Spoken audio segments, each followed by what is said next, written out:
Percy's perfect pies.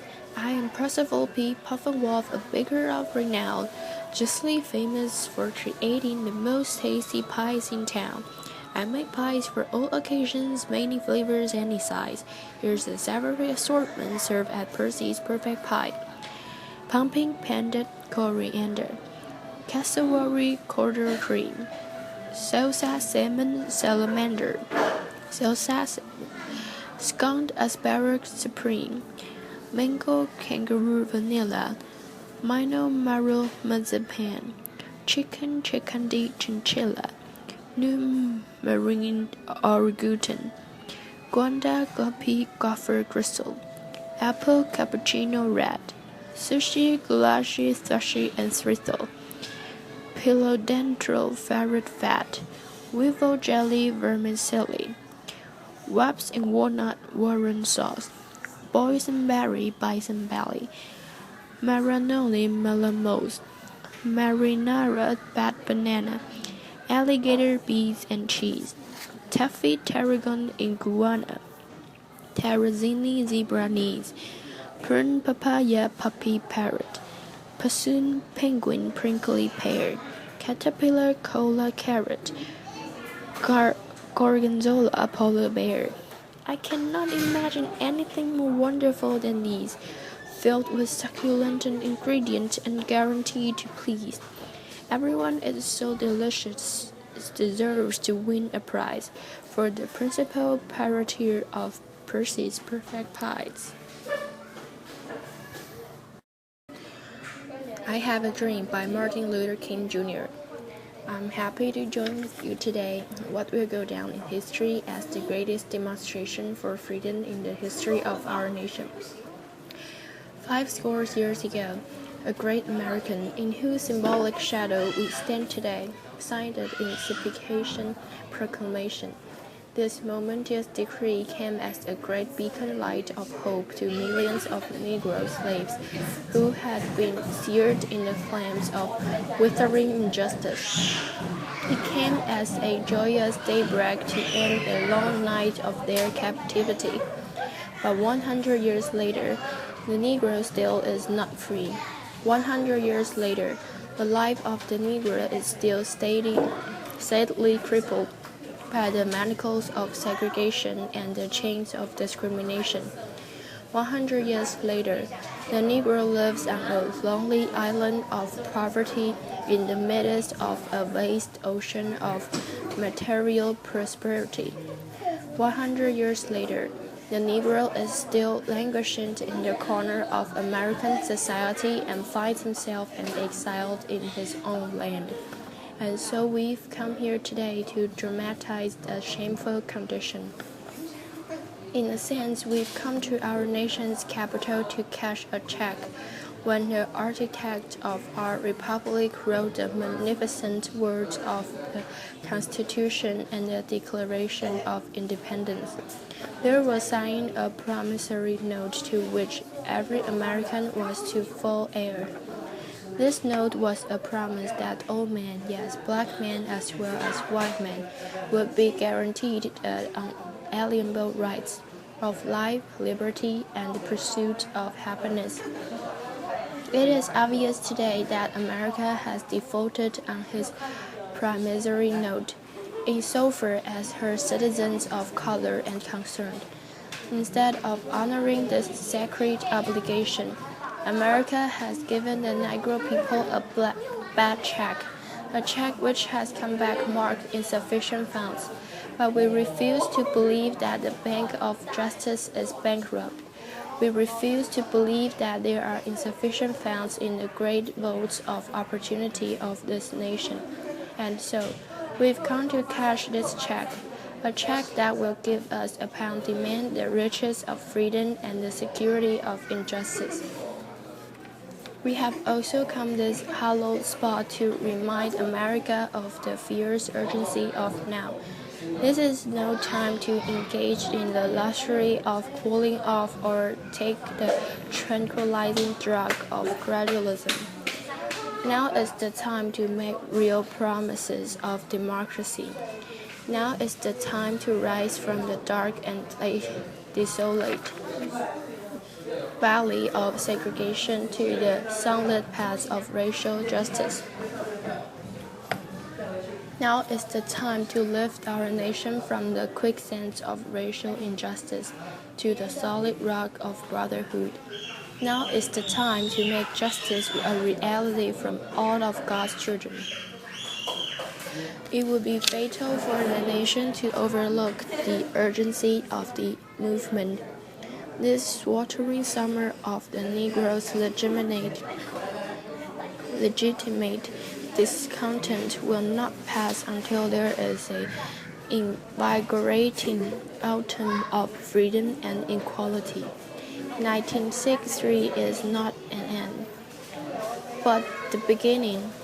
And those who hope that Nero needed to blow off steam and will now be content will have a rude awakening if a nation returns to business as usual.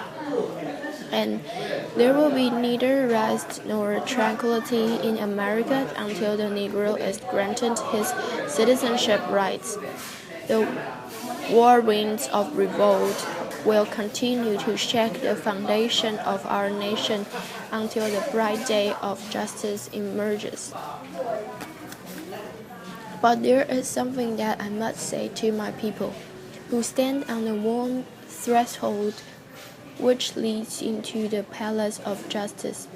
In the process of gaining our rightful place, we must not be guilty of wrongful deeds.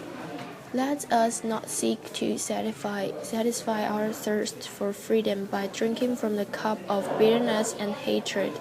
We must forever conduct our struggle on the high plane of dignity and discipline. We must not allow our creative products to degenerate into physical violence. Again and again, we must rise to the majestic heights of meeting physical force with soul force. The marvelous new militancy which has engulfed the Negro community must not lead us to a distrust of all white people. For many of our white brothers, as evidenced by their presence here today, have come to realize that their destiny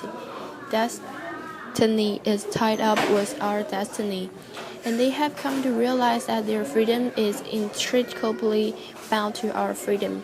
We cannot walk alone, and as we walk, we must make the pledge that we shall always march ahead. We cannot turn back. There are those who are asking the devotees of civil rights, when will you be satisfied? We can never be satisfied as long as the Negro is the victim of the unspeakable horrors of policy brutality. We can never be satisfied as long as our bodies, heavy with the fatigue of travel, cannot gain lodging in the motels of the highways and the hotel of the city. We cannot be satisfied as long as the Negro's basic mobility is from the smaller ghetto to a larger one. We can never be satisfied as long as our children are stripped of their selfhood and robbed of the dignity by science stating, for whites only. We cannot be satisfied as long as a Negro in Mississippi cannot vote and the Negro in New York believes has nothing for which to vote. No, we are not satisfied, and we will not be satisfied until justice rolls down like waters and righteousness like a mighty stream. I am not unmindful that some of you have come here out of great trials and tribulations. Some of you have come fresh from narrow jail cells, and some of you have come areas where you quest for freedom left you battered by the storm of persecution and staggered by the winds of policy brutality. You have been the veterans of creative suffering. Continue to work with the faith, and unearned suffering is redemptive. Go back to Mississippi. Go back to Alabama. Go back to South Carolina. Go back to Georgia. Go back to Louisiana. Go back to the slum of ghettos of our northern cities. Knowing that somehow the situation can and will be changed, let us not wallow in the valley of despair. I say to you today, my friends, and so even though we face the difficulties of today and tomorrow, I still have a dream. It is the dream deeply rooted in the American dream. I have a dream that one day this nation will rise up and live out the true meaning of its creed. We hold this truth to be self-evident, that all men are created equal. I have a dream that one day on the red hills of Georgia, the sons of former slaves and the sons of former slaves owners will be able to sit down together at the table of brotherhood. I have a dream that one day even the state of Mississippi, a state sweltering with the heat of injustice, sweltering with the heat of oppressions, will be transformed into an oasis of freedom and justice. I have a dream that my 4 little children will one day live in a nation where they will be judged. They will not be judged by the color of their skin, but by the content of their character. I have a dream today. I have a dream that one day, down in Alabama, with its vicious races, with the governor having his lips dripping with the words of interposition and nullification. One day right there in Alabama, little black boys and black girls will be able to join hands with little white boys and white girls as sisters and brothers. I have a dream today. I have a dream that one day every valley shall be exalted, and every hill and mountain shall be made low, and rough places will be made plain, and the crooked places will be made straight. And the glory of the Lord shall be revealed, and all flesh shall see it together. This is our hope, and there is the faith that I go back to the south with. With this faith, we will be able to hew out of the mountain of despair a stone of hope. With this faith, we will be able to transform the jangling discords of our nation into a beautiful symphony of brotherhood. With this faith, we will be able to work together, to pray together, to struggle together, to go to jail together, to stand up for freedom together, knowing that we will be free one day. And this will be the day when all of God's children will be able to sing with new meaning. My country, thee of thee, sweet land of liberty, of thee I think. Land where my fathers died, land of the pilgrim pride, from every mountainside let freedom ring. And if America is to be a great nation, this must become true. And so let freedom ring from the prodigious hilltop of New Hampshire. Let freedom ring from the mighty mountains of New York. Let freedom ring from the heightening Alleghanies of Pennsylvania. Let freedom ring from the snow-capped Rockies of Colorado. Let freedom ring from the carnivorous slopes of California. But not only that. Let freedom ring from Stone Mountain of Georgia.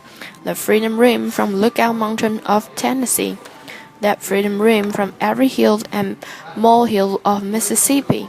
From every mountainside let freedom ring. And when this happens, and when we allow freedom ring, when we let it ring from every village and every hamlet, from every state and every city, we will be able to speed up that day when all of God's children, black men and white men, Jews and Gentiles, Protestants and Catholics, will be able to join hands and sing in the words of the old Negro spiritual. Free at last, thanks God Almighty, we are free at last.